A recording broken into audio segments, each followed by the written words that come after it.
இன்னைக்கு நான் ஏன் இங்க வந்தேன் அப்படின்னா 1000 தான் எங்களுக்குள்ள வருத்தம் இருந்தாலும் அவரை அப்பா தம்பியா பார்த்தாரு, நான் சித்தம்மாவா பார்த்திருக்கேன். அதனால நல்லா இருக்கும்போது கூட கூட இருக்கணும்னு அவசியம் இல்லை. கஷ்டப்படும் போது கட்சிக்கு இன்னைக்கு ஒரு இக்கட்டான சூழ்நிலைகள் இருக்கும் போது நம்மள மாதிரி ஆட்கள் கூட நிக்கலன்னா அது மாவீரன் செஞ்சதுக்கு, இந்த மாவீரன் இந்த மாவட்டத்தில் இருந்ததுக்கே அர்த்தம் இல்லாம போயிடும். இந்த வெற்றி வேட்பாளர் அதாவது மாவீரன் அவர்களுடைய உடன் பிறவா சகோதரர் அருமை சித்தப்பா என்றுதான் நான் சொல்ல வேண்டும். சித்தப்பா வைத்திய அவர்களே,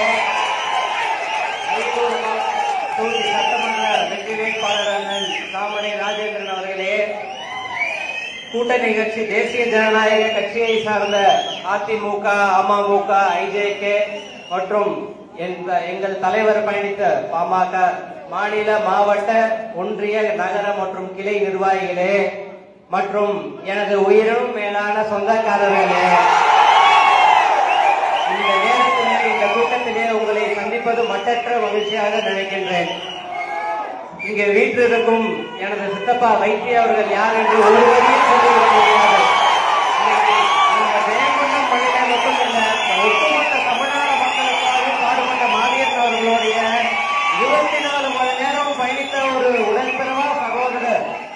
எங்க அப்பா காலையில எழுந்தா வைத்திய வர சொல்லு, வைத்திய கூப்பிடு, வைத்திய கூப்பிடு அப்படின்னு 30 வருஷமா எங்க போனாலும் வைத்திய என்ற மாவட்டத்திலே மாவீரன் என்ன செய்திருந்திருப்பாரோ அதை மாவீரன் நினைப்பதற்கு முன்னாடி செய்து முடிக்கக்கூடிய ஒரு போர்படை தளபதி அவர்களுக்கு பல சூழ்நிலைகளை தாண்டி ஜெயங்கொண்டத்தில் ஒரு நிறைய வாய்ப்பு கிடைத்திருக்கிறது.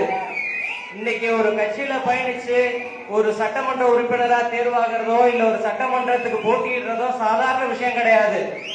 அதுவும் இல்லாம சாதாரண கட்சியில இருந்து இன்னைக்கு வரல. நம்ம போராட்டத்துக்கு பெயர் போன பாட்டாளி மக்கள் கட்சியிலும் வணிகர் சங்கத்திலும் அடிப்படை உறுப்பினராக தொண்டராக பயணித்து அதில் படிப்படியாக முன்னேறி ஒன்றிய மாவட்ட ஒரே ஒரு நபர் இந்த மாவட்டத்திலே ஒரு போராட்டத்திற்காக உள்ள போயிட்டு ஜெயில இருந்து மாவட்ட செயலாளரா வெளில வந்தாரு அப்படின்னா அந்த பெருமை நமது சித்தப்பா வைத்திய அவர்களுக்கே சாரும்.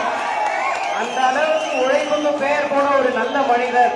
இன்னைக்கு அவருக்கு இந்த ஒரு பொன்னான வாய்ப்பு கிடைச்சிருக்கு.